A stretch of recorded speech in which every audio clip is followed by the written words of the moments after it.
Okay, so now what did we do in this section? Well, nothing much. We defined the autocovariance function of stationary. Well, we defined the autocovariance function.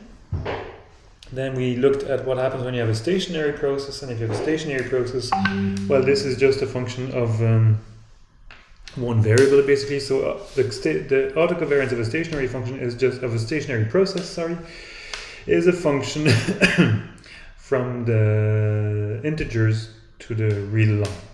So this function has some number of elementary properties, number 1, 2, 3, 4. The first three are obvious, you should see them as obvious, and the fourth is, well, it's not so obvious, but it's actually still quite easy. So we know that if we have a stationary process, then we have these elements in proposition 1.37. And what will be interesting in the sequel is to be able to work the other way around. So say when we have a function, when is it the autocovariance function of a stationary process? And well, first of all, it's easy to see. Well, it's easy to see. No, it's not easy to see, but we have given an argument to show that if a function is even and non-negative definite, then it is the autocovariance function of a stationary time series. And we looked at this example here, example 1.39, which says that if you have a function of this form, for example, well, then you can identify simple conditions on gamma 0 and gamma 1. More specifically, you can identify simple conditions on the ratio of gamma 0 to gamma 1, or gamma 1 to gamma 0, which will guarantee that there exists a moving average process of order 1, which will have exactly this function as a covariance function, or autocovariance function. Now, let's get back to to less theoretical stuff. So, in principle, we are interested in the theoretical autocorrelation and cross-correlation functions because they are useful for describing the properties of certain hypothesized models. But in practice, we won't be studying hypothesized models, we'll be studying data. So we'll be doing all the analysis that we'll be doing using sampled data. Okay, but that means that we want to estimate parameters associated to our model, and all that we have are the sample points x1 to xn. These are the only things available for estimating the mean, the autocovariance, and the autocorrelation. So, from the point of view of classical statistics, this poses a problem because we will typically not have IID copies of xt that are available for estimating the covariance and correlation functions. In the usual situation where we have only one realization, what is crucial is that the assumption of stationarity is indeed satisfied, because if the assumption of stationarity is satisfied, then observation of these guys will be representative of the behavior of the process as a whole. So somehow we must be able to use averages over this single realization to estimate the population means and the covariance functions of the process as a whole, and this only makes sense if the process is stationary. Now, let's suppose that we have data x1 to xn sampled from a stationary process xt, which has a constant mean function m and has an autocovariance function of this form here. So we seek estimators m hat and gamma hat of the covariance, and these estimators are obviously functions of the data. So m hat is m hat of x1 to xn, and gamma hat is gamma hat of x1 to xn. And that has to be defined at every lag h. So this guy here has to be defined at every lag h. Well, estimating the mean is very easy. We just take the sample mean. So that's done. What is the sample mean of a process? What is the sample process mean? Well, it's just you take the average. There, finished. Now, what's for the autocovariance function? Well, it's actually quite easy. Let's have a look. The definition 1.41.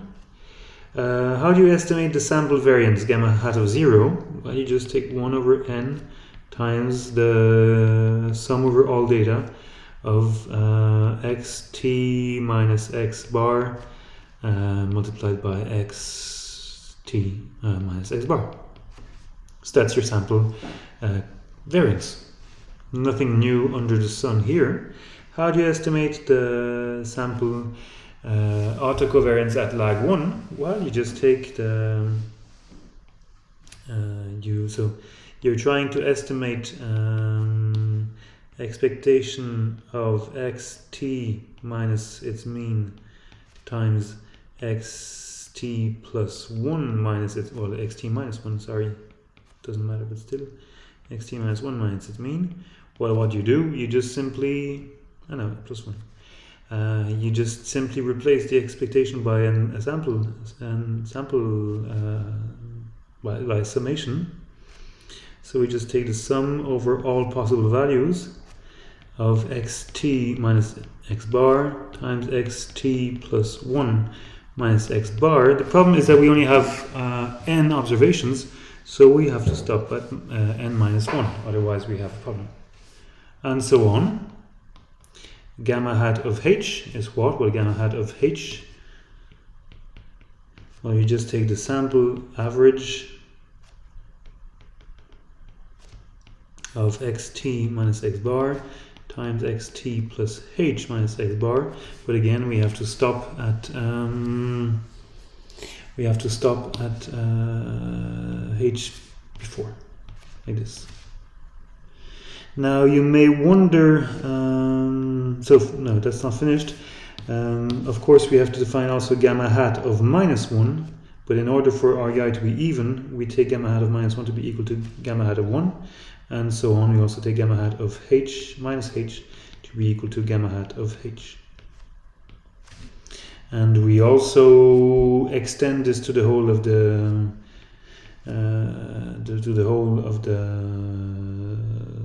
set of integers by saying that gamma hat of h is equal to 0 for all h larger than n. Voilà.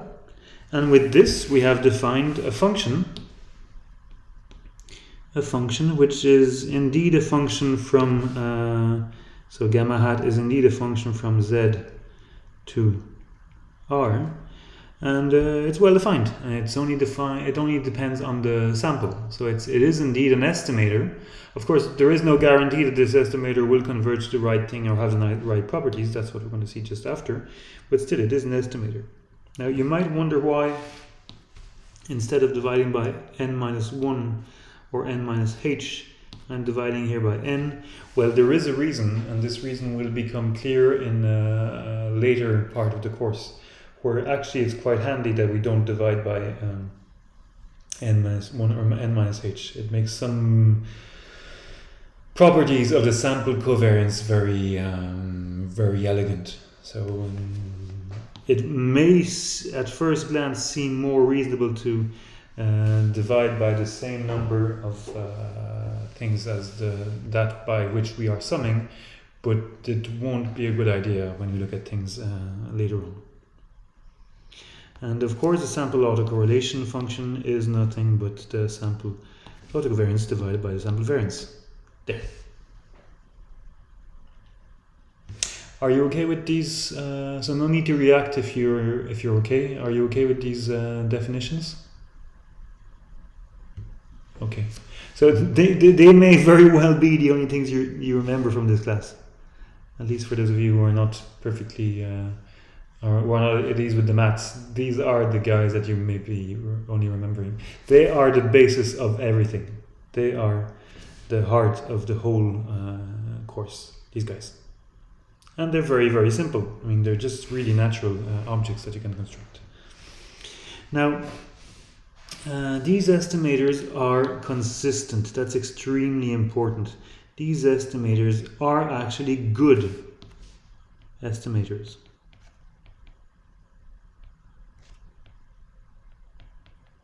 So they are the natural estimators, and as is often the case in statistics, the most natural thing you can do is often the best thing you can do. So the most natural things you can do to estimate an expectation is replace expectations by sample averages. Well, this action here is actually the most natural thing you can do, and it turns out to be the good thing you can do. So more specifically, what I mean by consistent is that they have asymptotically derived properties.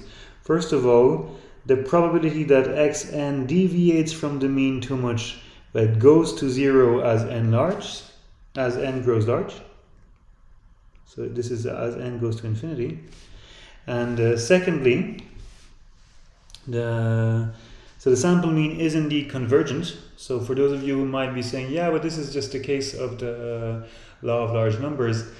Yes and no, because the xt's are not IID. So it's probably not a case of large numbers as the one you have studied in your other classes, because the xt's are not IID, and by no means IID. They are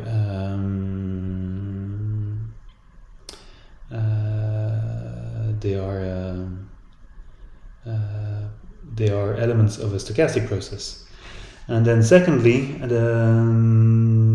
not only does the mean converge, but also for all h, the sample covariance converges to the true covariance. More specifically, the maximal difference between the two goes to 0 in probability. And moreover, and we will speak about this a bit later, all these guys are asymptotically normal. So we're going to prove this one. This one we're not going to prove. Why not? Well, because all these proofs get very, very, very long, and we only have 24 hours. It's not uninteresting to study. It's just not really. It's not really fascinating proof. It's very technical. In practice, computing the autocorrelation function is extremely easy. In R, it's pre-implemented under the name ACF. ACF gives you the autocorrelation function. So be careful. Autocorrelation. So here I took figure 111. What is figure 111? Figure 19, figure 110, figure 1. So okay, I took these four autoregressive processes. So this one. So autoregressive with this parameter, and this parameter, and moving average. So 0.5 minus 0.9, 0.9 and moving average. And now let's look at what they look like.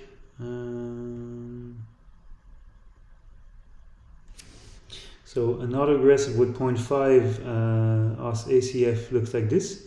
So it's a function which is decreasing very, very quickly to 0. Autoregressive with 0.9 positive is, no, negative, 0.9 negative is oscillating like this, and then decreasing exponentially to 0. And autoregressive with 0.9 positive coefficient goes to 0 like this. And the moving average, which of order, I forget what I took, it doesn't go to 0 exponentially, it just drops to 0 like this, and then it stays 0. So there is a lot to be learned from this graph here, but we'll speak about this more in the next lesson of the course. And in practice, I mean, ACF it's an instantaneous implementation in R. So you take your sample, type ACF, and you're finished. Now, how do we see the consistency? Well, we'll only see the consistency, as I already said, we'll only prove the consistency of the sample mean. So let's imagine that we have a stationary sequence with covariance function gamma x. Yeah, so I think I made this mistake a few times. It's ACVF, autocovariance function, gamma x. Then, well, first of all, the variance of x bar n goes to 0 when gamma x of h goes to 0. So if gamma x of h goes to 0 as h goes to infinity, then the variance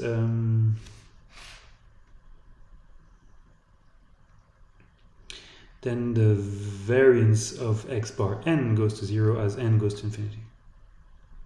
Secondly, the variance is in fact computable as n grows large, in the sense that as n goes to infinity, this guy here converges to this infinite series here. Okay? So maybe I'll start again. Gamma x of h is a certain function. If this function goes to 0 as h goes to 0, well then the sample mean is consistent. It goes to 0. Secondly, if it does a bit more than going to 0, but if this sum here is absolutely convergent, then you can say a bit more than simply saying that it goes to 0. You can say that n times this guy goes to this guy. Okay? Now the first item, so let's call this item number 1.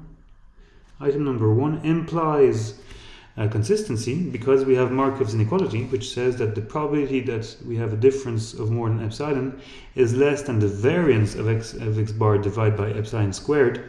And if we have property number 1, well then we know that this guy here goes to 0 for any epsilon, which gives the definition of convergence in probability. Who is not at ease with this argument here? Some of you must not be at ease with this. Everybody's at ease with this argument?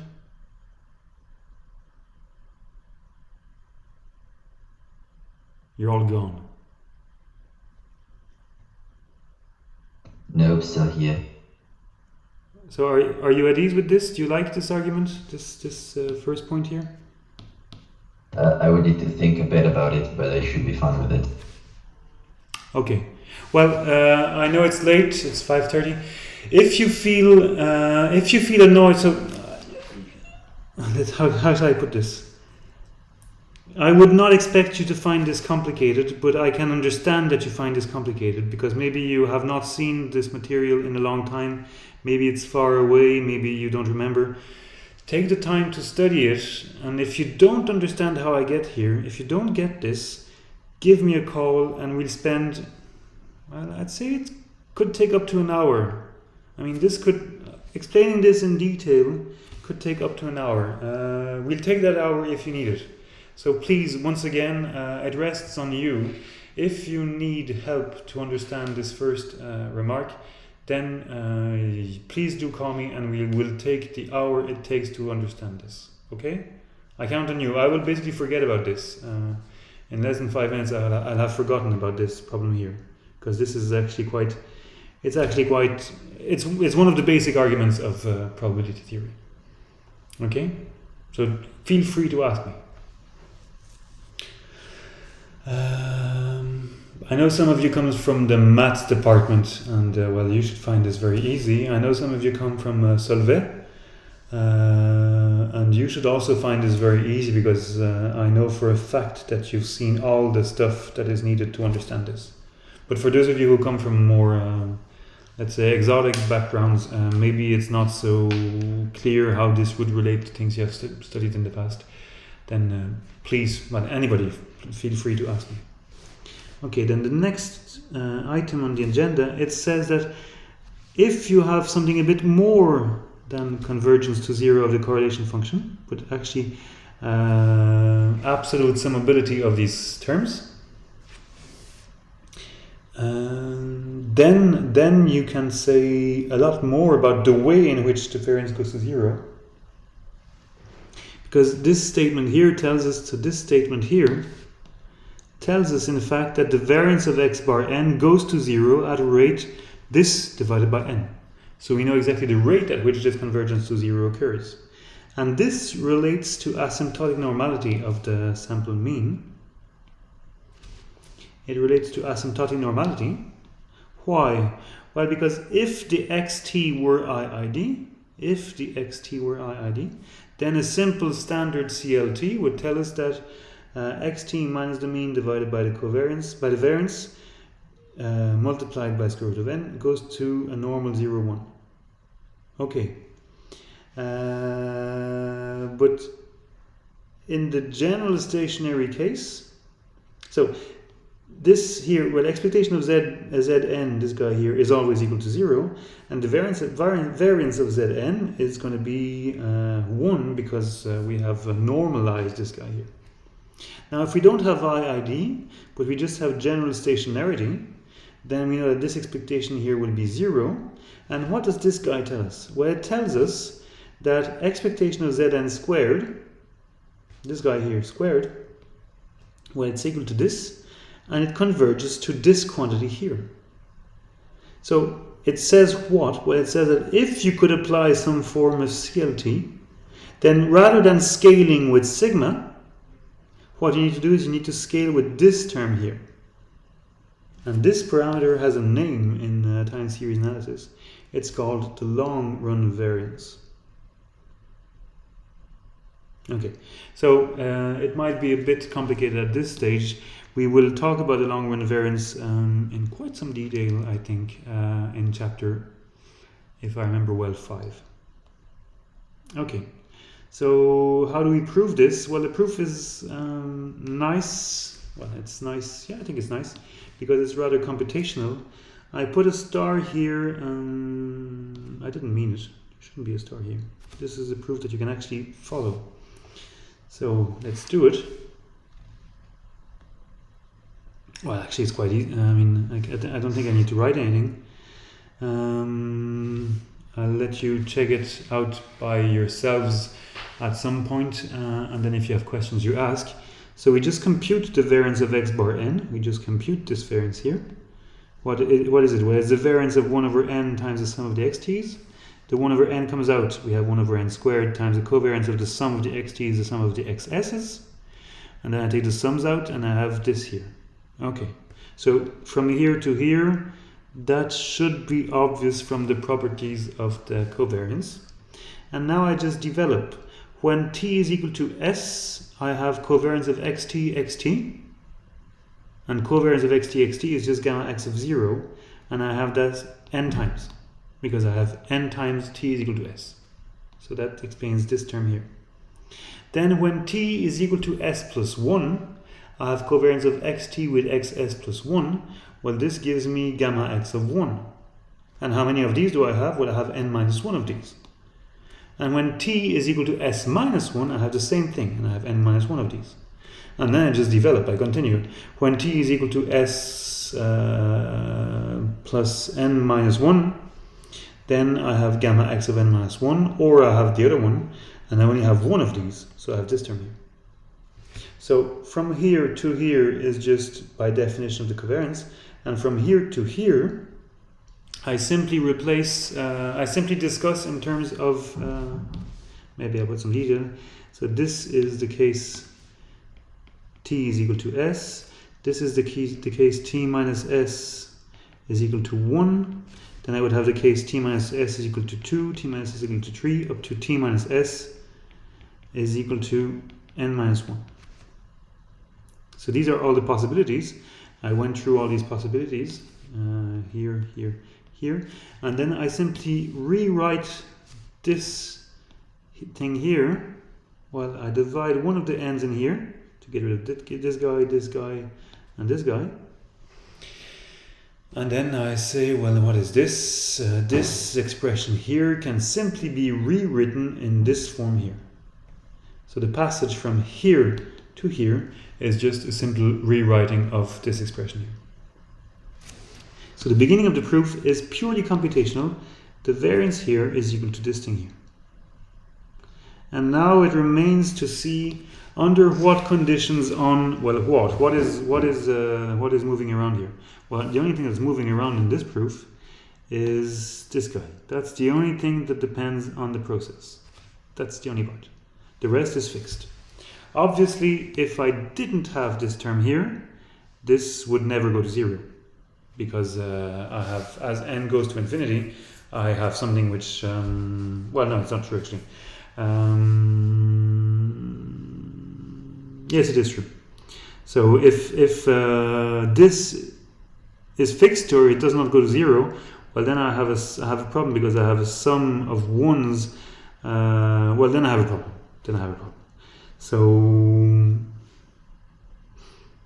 yeah, then I have a big problem.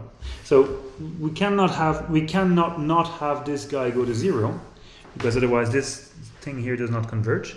But if this guy does go to 0 in absolute value, well then what do we do? Well, we use a lemma that maybe the people in maths who come out of maths know. Otherwise, well, if you don't know it, I just introduce it to it. It's something called Cesaro's lemma, which is actually quite handy, strangely enough, in time series analysis. And Cesaro's lemma tells you what to do when you're looking at series of this form. So it's quite miraculous. Cesaro's lemma just tells you that if you have a series of this form, and if this guy goes to infinity and this guy goes to v infinity, well then this series goes to v infinity. Once again, if you have a series of this form, so here we indeed have that, we have 1 over n and then n minus h divided by n. So 1 over n minus h divided by n, multiplied by gamma x of h. So h would be, this guy here would be h, which would be just k.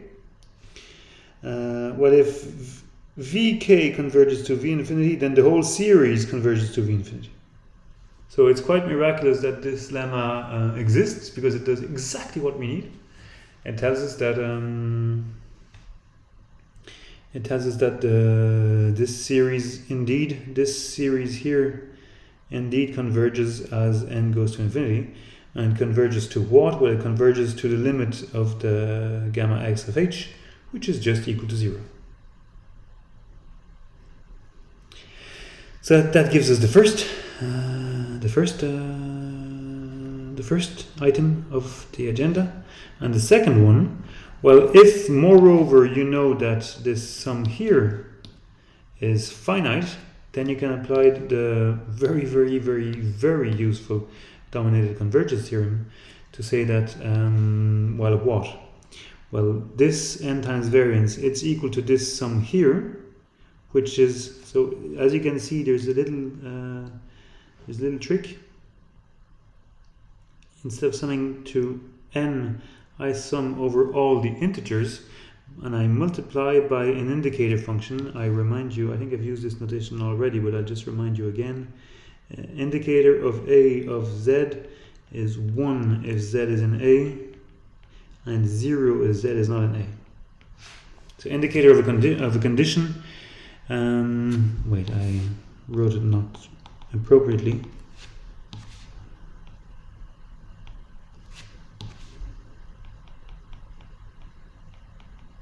Like this. And then we can just take the limit as n goes to infinity. If the sum is finite, if this sum is finite here, then we can just apply dominated convergence in here, and we then get rid of this term here. We get rid of this term here, and as n goes to infinity, we go to the sum of these values here.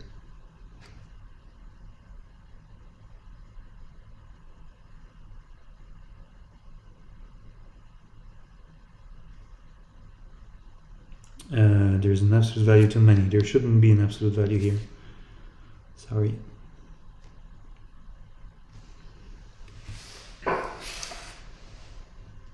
Okay, so I guess you need a bit of time to process this proof.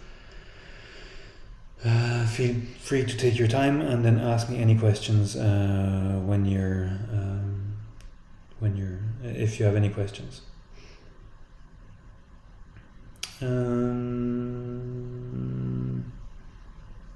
So I'm nearly finished with what I wanted to talk about with you today.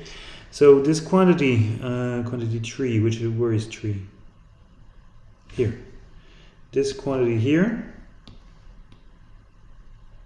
there, that thing here, it also gives the standard error of this x bar n. I mean, it's a computation. The variance here is equal to this. So this quantity gives the standard error of the estimator. In particular, if the process is white noise, well then all these covariances are 0 except at lag 0. Therefore 3 reduces to the familiar variance sigma squared x over n. So if we're in the case of a white noise or an IID sequence, the standard error is just the usual standard error. But if it's not a white noise or an IID sequence, the standard error is something else given by this expression here. As we will see, well, as you will see in the exercises, in the case of dependence, the standard error may be larger or well smaller or larger depending on the correlation structure of your sequence. So in the exercises, I would ask you to construct sequences which have larger or smaller covariance than something given. And then, well, all this is a particular case of so-called Birkhoff's ergodic theorem, which says that in fact all this is a law of large numbers because, well, the law of large numbers is extremely robust to changes in the assumptions on the sequence. And basically, even if your xt's, xk's are not IID, but they can be represented in this form, so dependent on some kind of noise sequence, then you have convergence, almost true convergence of the sample mean to the theoretical mean. Okay, so maybe you still have a little bit of energy or not?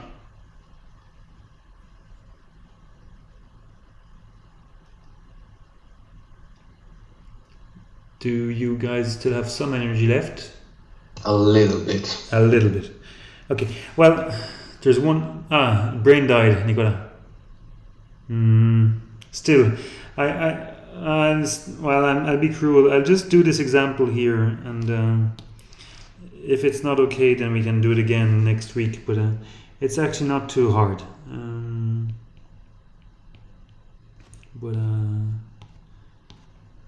Let's just do this. So example 1.45. I just want to have a look at these estimates, so see how good they are. So I take this sequence here, which I know, and sorry, Mihai. Okay, so I'm just being cruel. I ask you if you have energy, and then I don't listen to your answers. But yeah, I just want to do this. So we're nearly finished. We have 2 pages left. So I take a sequence which I know and construct. How do I do it? Well, I take xt, which is 1 or minus 1 in probability 1/2. And then I construct the guy which I put in orange here. And then, well, we will do that now. We can compute this autocorrelation function. And we get this expression here. But we can also use R to simulate this data from this sequence, and then we can compute the sample autocorrelation function. And this is what I do here. So I simulate data from the sequence, first time, second time, and then I compute the sample autocorrelation with R, here and here. And what you can see is that, so here it's with a very small sample, n is equal to 10. Here it's the larger sample, n is equal to 100. And what you can see is that, well, the sample autocorrelation actually does approach the theoretical autocorrelation, which is given here. Now, how do you compute this theoretical autocorrelation? It's not too hard. If yt is 5 plus xt minus 0.7 xt minus 1, well, then we can compute the mean. That's just going to be 5. And then we can compute the correlation, the covariance. And what will you see? Well, you see that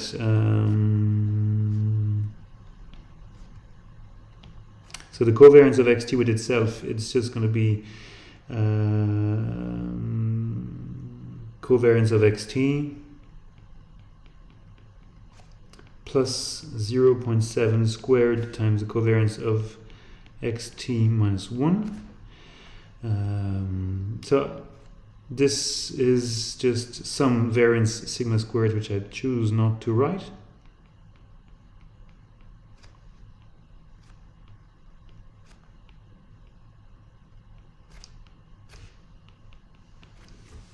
And then if I look at the covariance of yt and yt minus 1, I will get the covariance of 5 plus, well, it's because the mean doesn't move, I can remove the mean.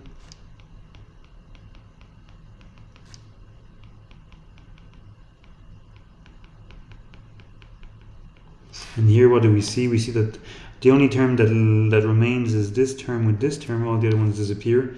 So that we're left with minus 0.7 times the covariance of xt minus 1 with itself. And then otherwise,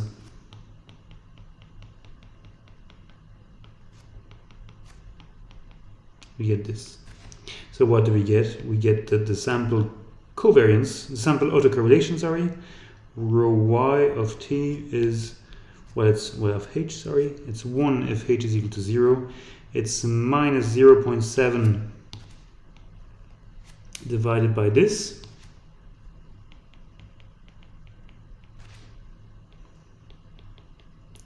So as you can see, it does not depend on sigma squared.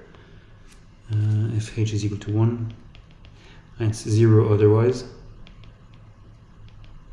And in our simulations, while you can actually compute this, and you see that this value here, which I maybe will put in a different color, this value here, this guy here, actually as n grows, it goes to this value here. Okay, I think I've tortured you long enough. I'll stop